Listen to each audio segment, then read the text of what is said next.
Diabetes ini harus mengkonsumsi obat seumur hidup. Tidak dapat diproduksi sama sekali karena rusaknya pankreas. Kekurangannya gizi khusus gitu ya.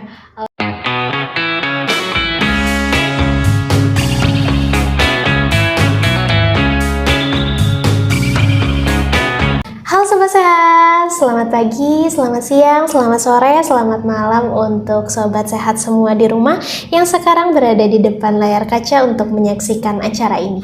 Kembali lagi di acara Gria Pharma Healthcast. Pada kesempatan kali ini, izinkan saya untuk memperkenalkan diri. Saya Rafiola Napuar selaku pemandu acara yang akan menemani Sobat Sehat semua di rumah selama beberapa menit ke depan untuk membahas tema menarik kita hari ini. Apa sih temanya gitu? Nah, sekarang kita akan membahas mengenai diabetes dan apakah penderita diabetes ini harus mengkonsumsi obat seumur hidup. Sebelum kita masuk ke topik bahasan kita hari ini, saya akan jelaskan sedikit nih tentang diabetesnya sendiri. Apa sih diabetes itu? Diabetes ini merupakan penyakit di mana kondisi tubuh penderitanya itu mengalami peningkatan kadar gula darah.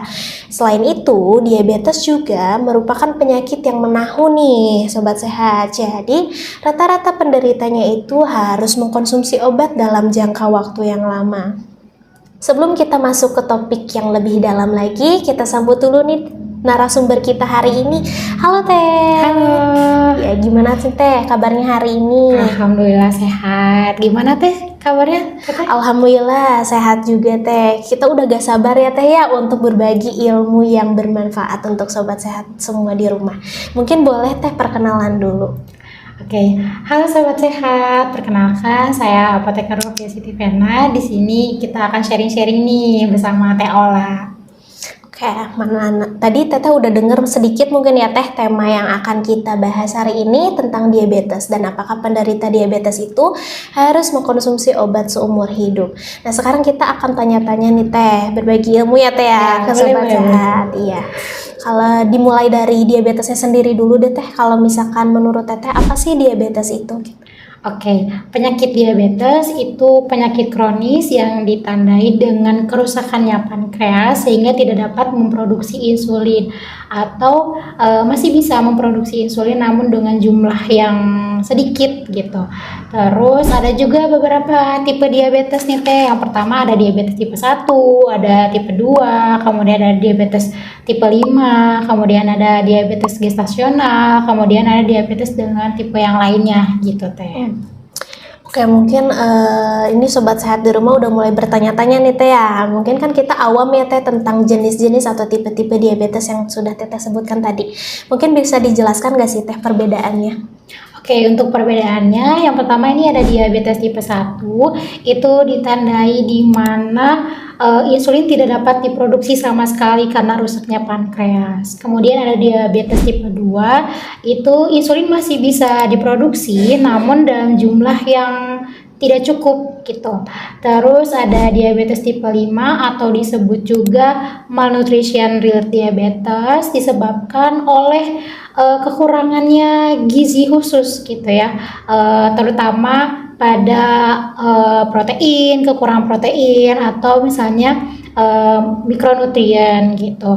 Nah, biasanya untuk diabetes tipe 5 ini didiagnosa oleh pasien-pasien yang sebelum berusia 25 tahun gitu Teh, atau sebelumnya memang dia tidak punya riwayat obesitas. Terus diabetes gestasional itu terjadi pada masa kehamilan. Terus juga diabetes tipe yang lainnya itu biasanya ada penyakit lain misalnya stroke, gagal ginjal atau misalnya jantung gitu. Wah, ngeri juga ya Teh ya, ngeri juga ya Sobat Sehat. Kalau misalkan seperti itu, ada gak sih Teh cara kita untuk bisa berhati-hati sedini mungkin mengetahui mengenai diabetes sendiri? Seperti ada gak sih Teh gejala yang bisa kita waspadai sehingga kita bisa lebih berhati-hati jika kita merasakan gejala tersebut? Tentunya ada ya Teh gejala-gejala umum yang harus kita ketahui gitu. Yang pertama itu kita mudah lelah gitu. Terus juga mudah lapar, mudah haus, terus lukanya sulit sembuh, sering kesemutan gitu. Terus ada juga penurunan berat badan yang secara drastis. Namun dengan beberapa gejala umum tersebut kita nggak bisa nih menyimpulkan langsung bahwa kita tuh terkena diabetes gitu ya Teh. Ada juga kita harus cek lab. Nah, ada beberapa cek lab yang bisa mendiagnosis bahwa kita tuh terkena diabetes gitu. Yang pertama itu ada cek kadar gula darah puasa. Nah, jika hasilnya itu lebih dari 126 mg per desiliter, maka bisa dikatakan sebagai diabetes. Nah, kemudian ada juga nih cek lab darah gula sewaktu. Nah, itu kalau misalnya hasilnya itu lebih dari 200 mg per desiliter bisa dikatakan diabetes. Kemudian ada cek kadar gula darah 2 jam PP, itu hasilnya kalau lebih dari 200 mg per desiliter bisa dikatakan diabetes. Terus ada juga yang terakhir itu cek kadar HbA1c. Kalau misalnya hasilnya itu lebih dari 6,5%, itu bisa dikatakan diabetes. Nah, cek kadar HbA1c ini lebih akurat dibandingkan yang lainnya. Kenapa? Karena HbA1c itu menandakan kondisi tubuh kita selama 3 bulan ke belakang gitu. Oke, berarti meskipun kita atau sobat sehat di sini merasakan gejalanya tidak bisa langsung disimpulkan gitu ya Teh, kalau misalkan kita terkena diabetes atau tidak. Jadi untuk mengetahuinya tetap melakukan pemeriksaan laboratorium begitu ya Teh. Oke, kalau misalkan tadi kan udah dijelaskan juga ya Sobat Sehat kalau misalkan diabetes itu merupakan penyakit yang menahun sehingga penderitanya itu mengkonsumsi obat dalam jangka waktu yang tidak ditentukan begitu ya Teh. Untuk pengobatannya sendiri ada apa aja sih Teh? Untuk pengobatannya selain pola hidup yang sehat ada juga nih obat-obatan untuk diabetes tipe 1 misalnya nih adanya penggunaan injeksi insulin. Nah, karena kerusakannya pankreas jadi kan tidak bisa memproduksi insulin. Nah, si injeksi insulin ini dia digunakan untuk menggantikan hormon insulin pada tubuh gitu. Terus ada juga nih selain injeksi insulin ada pengobatan oral yang bisa dikonsumsi untuk penderita diabetes. Yang pertama itu ada glimepirid, metformin, akarbosa gitu.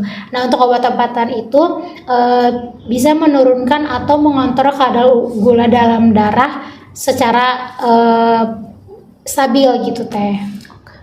Kalau misalkan obatnya banyak juga ternyata ya Teh ya untuk diabetes ini.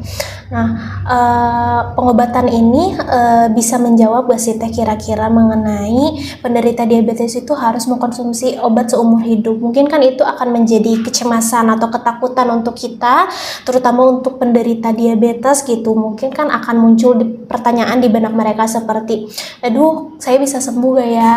Atau mungkin saya bisa lepas gak ya dari obat-obatan ini? Kayak gitu, kok saya harus minum obat secara rutin setiap hari dalam jangka waktu yang tidak tahu sampai kapan mungkin gitu ya Teh. Mungkin bisa dijawab Teh mengenai apakah penderita diabetes itu harus mengkonsumsi obat seumur hidup atau tidak. Untuk menjawab pertanyaan itu nggak semua ya Teh, nggak semua penderita diabetes itu harus mengkonsumsi seumur hidup. Nah, asalkan penderita diabetes itu mau mengubah pola hidupnya dan juga harus diet diabetes gitu ya Teh. Nah, dengan kita bisa mengatur pola hidup kita dan juga rutin diet diabetes itu pastinya akan mencapai remisi diabetes. Nah, apa sih remisi diabetes ini Sobat Sehat? Nah, remisi diabetes itu kondisi di mana seseorang bisa mempertahankan kadar HbA1c di bawah 6,5% gitu selama minimal 3 bulan tanpa mengkonsumsi obat-obatan diabetes. Nah, bisa dikatakan sembuh untuk penderita diabetes dengan bersyarat gitu. Nah, syarat yang dimaksud itu harus mengkonsumsi pola hidupnya yang sehat gitu ya Teh. Terus juga harus diet, terus juga harus cek kadar HbA1c secara berkala misalnya 3 bulan sekali gitu Teh. Oke, berarti kalau misalkan itu untuk khusus yang mengkonsumsi obat-obatan mungkin ya Teh ya. Kalau misalkan untuk diabetes tipe 1 itu bagaimana Teh? Kan tadi Sobat Sehat mungkin sudah mendengar juga penjelasan dari Teh Nopi mengenai tipe diabetes tipe 1 yang terjadi karena kerusakan pankreas sehingga insulinnya tidak dihasilkan. Jadi tujuannya untuk suntik insulin itu untuk menggantikan insulin yang tidak diproduksi begitu ya Teh. Kalau misalkan penggunaan insulin sendiri itu kira-kira bisa dihentikan nggak sih Teh? Nah, untuk penderita diabetes tipe 1 ini sepertinya agak sulit ya untuk diberhentikan karena kan tadi sudah dijelaskan bahwa diabetes tipe 1 ini dia itu tidak bisa memproduksi insulin sama sekali karena pankreasnya rusak. Jadi injeksi insulin itu untuk menggantikan hormon insulin. Kalau misalnya dihentikan gitu ya injeksi insulin ini nanti kadar gulanya semakin naik gitu, atau bahkan kalau misalnya memang penderita diabetesnya ada komplikasi, nah penyakit yang lainnya akan memperparah gitu. Jadi agak sulit memang ya Teh kalau untuk yang penderita diabetes tipe 1. Nah, sudah jelas ya Sobat Sehat mengenai diabetes dan obat-obatannya, serta udah dijawab juga pertanyaan mengenai apakah penderita diabetes itu harus mengkonsumsi obat seumur hidup atau tidak. Jadi sebenarnya tidak perlu mengkonsumsi obat seumur hidup ya, tidak harus, tidak selalu, asal bisa menjaga pola hidup agar tetap sehat. Nah, mungkin dari Teh Nopi sendiri ada gak sih Teh tips dan trik untuk kita semua, untuk Sobat Sehat semua di sini, gimana caranya agar kita bisa konsisten menjaga pola hidup agar tetap sehat? Mungkin tips dari aku yang pertama kita harus punya niat gitu ya. Kita harus punya niat dan kemauan untuk hidup atau misalnya menjaga pola hidup yang lebih sehat lagi gitu. Nah, dengan cara itu diet diabetes. Nah, diet diabetes itu kita harus bisa mengontrol asupan makanan kita gitu dengan cara kita berhenti gitu untuk mengkonsumsi minuman kemasan yang manis gitu, karena kan minuman kemasan yang ada di kadar gulanya itu kan jumlahnya sangat tinggi ya kayak gitu, jadi takutnya memperparah gitu. Terus kita juga harus mengatur makanan kita misalnya dengan metode piring teh. Nah, piring teh itu setengahnya itu sayuran buah, seperempatnya itu protein, dan seperempatnya itu karbohidrat gitu.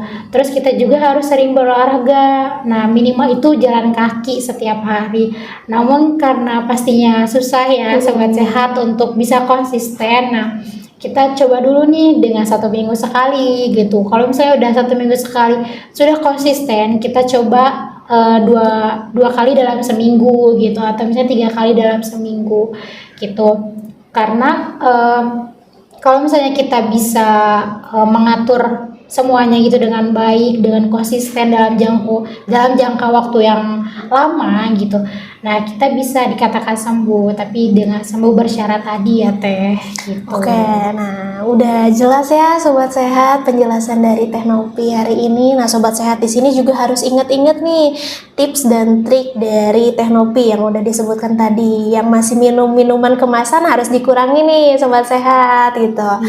Nah, agar pola hidupnya tetap sehat dan kita bisa konsisten. Nah, untuk Teh Nopi sendiri, terima kasih ya Teh ya udah meluangkan waktu di sini, berbagi ilmu, berbagi pembelajaran yang bermanfaat untuk Sobat Sehat semua di sini. Semoga bahasan kita di sini bisa menjawab semua pertanyaan-pertanyaan dan kebingungan-kebingungan Sobat Sehat semua di rumah mengenai diabetes.